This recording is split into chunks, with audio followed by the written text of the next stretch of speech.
Hello and welcome to English Learning Hub. English Listening Test. Designed for C1 learners. This test consists of 30 questions which are divided into 6 parts. I will give you a short instruction at the beginning of each part. Before we get started, take a pen and paper so you can take notes while listening. Are you ready? Let's get started. Part 1. Listen to 5 people talking about the music they enjoy listening to. Choose from the list what each speaker says about the music they listen to. Use the letters only once. There is one extra letter which you don't need to use.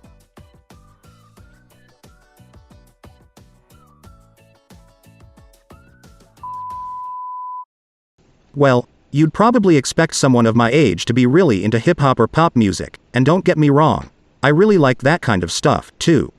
But most of the time you'll find me listening to rock. It makes me feel like getting up and doing something, sort of gives me energy, and that's why I love it.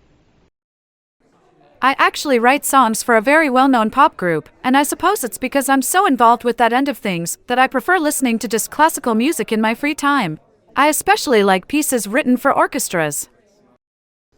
I like most kinds of music, actually, except for classical really. Pop's not bad, and rock's pretty cool as well, but I've recently started listening to a lot of traditional folk songs, and I'm pretty into that kind of thing now. I like it because of the local instruments they use. My family's really into music. My mom teaches violin at a local school and my dad's a jazz musician, so I have to listen to him practicing. When it's just me and my iPod though, I have the latest top 40 hits on and, I don't really have a favorite artist. I listen to lots of different people, and especially love boy bands. I'm pretty picky about what I listen to actually. I listen to classical music often when I'm driving, don't know why, it just seems to be a habit of mine. Most of the time though, at home, I'll turn on some jazz because I find it very relaxing. Rock's not really my thing. I think it's too loud. Choose the correct option.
Part 2. Listen to a student give a presentation about a musician and performer and take notes.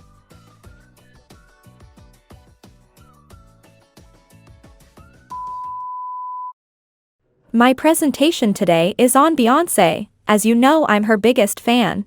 Anyway, I'm not going to talk about all the usual things because most of us know those. Instead, I'm going to tell you about some of the other things she's involved in, and for which she may be less well known. Since 2002, Beyoncé has worked with the soda company Pepsi, and she's appeared in several of their ads along with other well-known pop stars. She's also worked with some famous fashion designers, promoting their perfumes. She brought out her own perfume in 2010, not long after she started to work with one of these designers. She's had deals with video games companies, for example, Nintendo, since 1999. In 2005, Beyoncé and her mother started a fashion company called the House of Duran. They gave it this name in honor of Beyoncé's grandmother, who has the last name Duran and is well known for making clothes. The collection includes everything from outerwear, like coats and jackets, to shoes and handbags, and was originally sold only in the US and Canada, but since 2010 has also been available in Brazil. Beyoncé also does a lot of work for various charities and has helped raise millions of dollars for good causes. After Hurricane Katrina in 2005, she set up a group with her friend and ex-band member Kelly Rowland to provide housing for all those who'd lost their homes in the hurricane, in the area around Houston, Texas, where she was born. This group then went on to work with other charities in the city which provide food and clothing for those who need it, and it also provided help when Hurricane Ike struck the area 3 years later in 2008. More recently, in 2013, Beyoncé announced that she would be working on a special campaign called Chime for Change. The aim of this is to fight for women's and girls' rights all over the world, no matter where they are or how old they are, and allow them to make their voice heard. Now, as a mother herself, this is something she feels very strongly about. To raise money for this cause, Beyoncé took part in a concert alongside many other celebrities in London in June 2013. So, that's a little more about Beyoncé and if. Choose the correct option.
Part 3. Listen to 5 women talking about their relationships. Choose from the list what each speaker says about their relationships. Use the letters only once. There are 2 extra letters you don't need to use.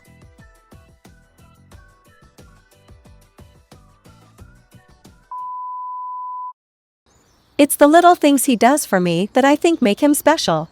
For example, one day last week, he dropped off an umbrella for me at work because he thought it might rain that evening and he didn't want me to get wet. That was so sweet. And he does that kind of considerate thing all the time. He's very romantic sometimes too, you know, in the traditional sense, giving little gifts and so on. My boyfriend has lots of great qualities. He's very good looking, for a start, and he dresses well too. I think the best thing about him is that he's very relaxed. Unlike me, he doesn't get stressed about things. No matter what happens, he's the same. I wish I could be like that. What do I like about my boyfriend? Oh, lots of things really. He gets along so well with all my friends and family, and that makes life much more pleasant, I can tell you. He can mix with people so easily. I'm shy to begin with, and it takes me a while to feel comfortable with new people. But I just wish he could be a bit more romantic sometimes. I like the fact that he always does what he says he will. Well, when he can, of course. That's important, you know, because who wants to be with someone who constantly lets you down? That's the best thing about him. So, yeah, I am very lucky, I suppose. Oh, and he's handsome too, which doesn't hurt. My friend thinks he looks like a male model. He makes me feel so special, especially when he writes me poems telling me just how much he loves me or sends me flowers at work. I love all that stuff, and I text him little messages during the day, too. He's pretty great all around, but sometimes he loses patience with me if I'm late. which I often am. Choose the correct answer.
Part 4.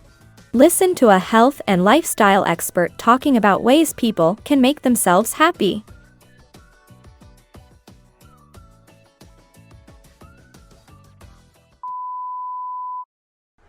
Welcome back, and up next is our weekly well-being corner, and with me now is Michael, our resident health and lifestyle expert, who's going to tell us some simple tricks for making ourselves feel better when we're down.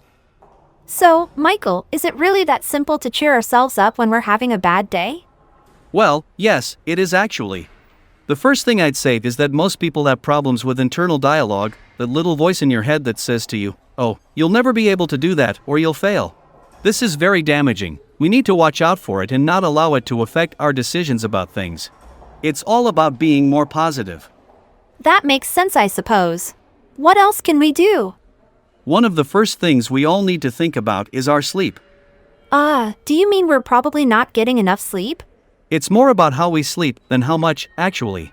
We should make sure that we're ready for sleep when the time comes to go to bed, and that means spending time winding down beforehand, just relaxing and giving our brain a chance to slow down.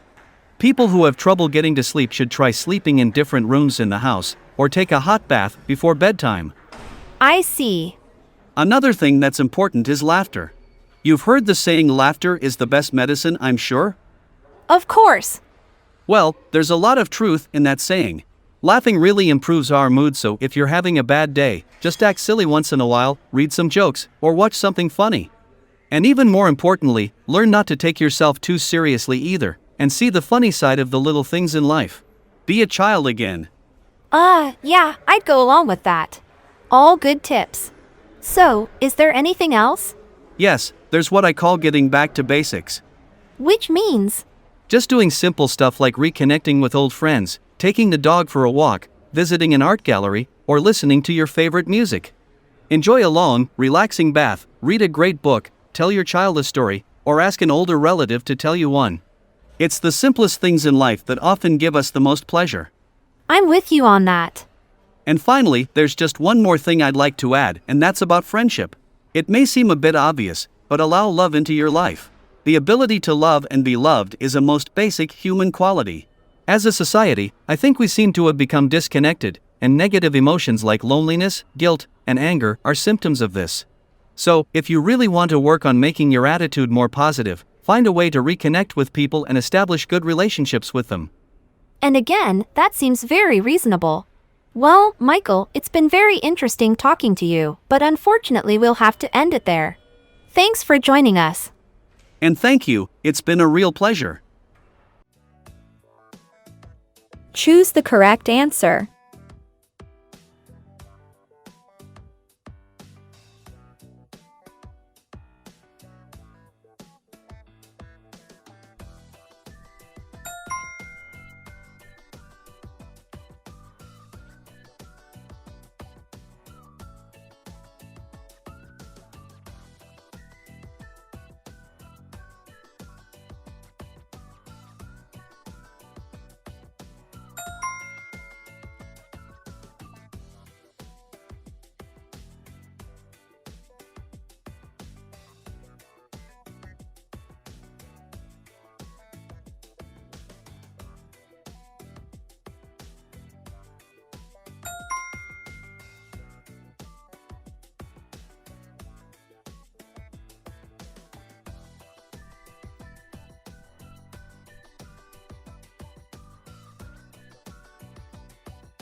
Part 5.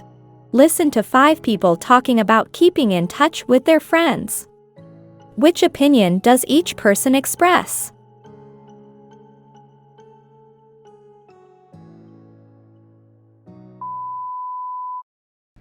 The problem is finding the time to catch up with friends because we're all so busy nowadays.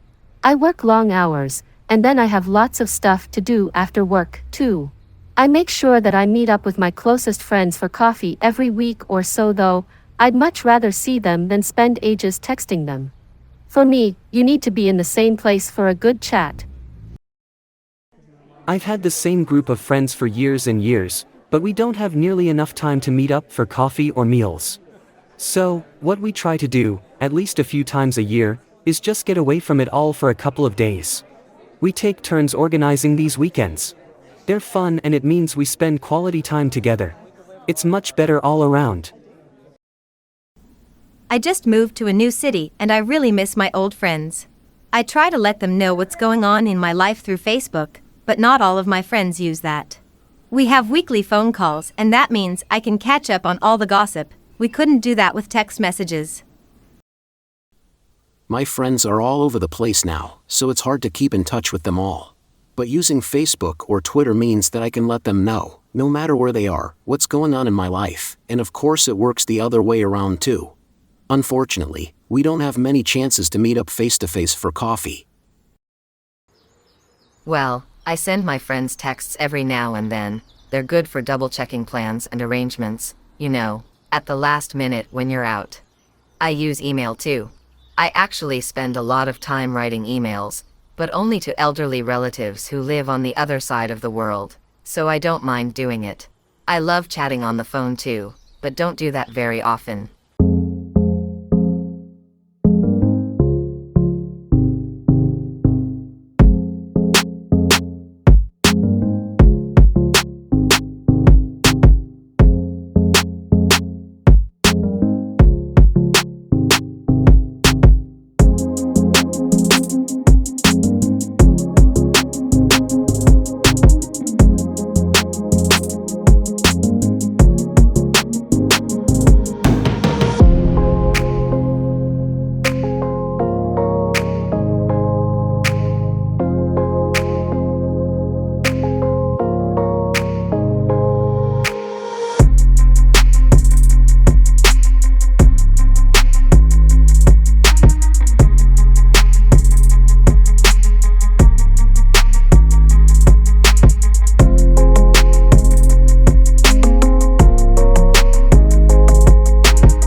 And now moving on to this week's Techie Troubles.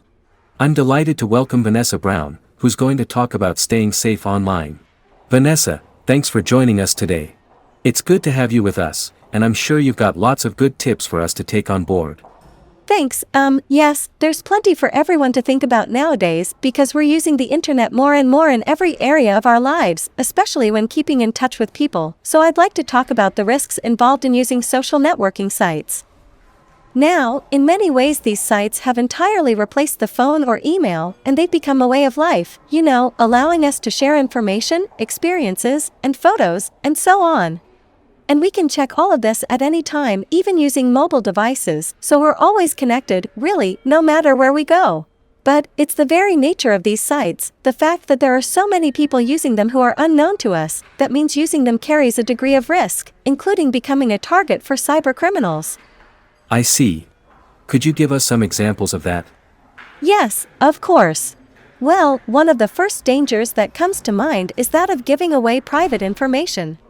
And that could be innocently done by yourself or a friend, posting that you've just had a great meal, or someone's had a great party, or has just flown off on the vacation of a lifetime, for example, which of course gives advance warning to any potential burglars out there.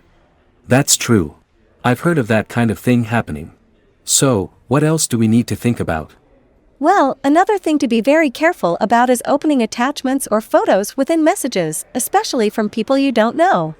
And that's because very often they contain very nasty viruses which can completely destroy your computer. If in doubt, never click on it, just get rid of it. So, Vanessa, what can we do to protect ourselves on social networking sites then?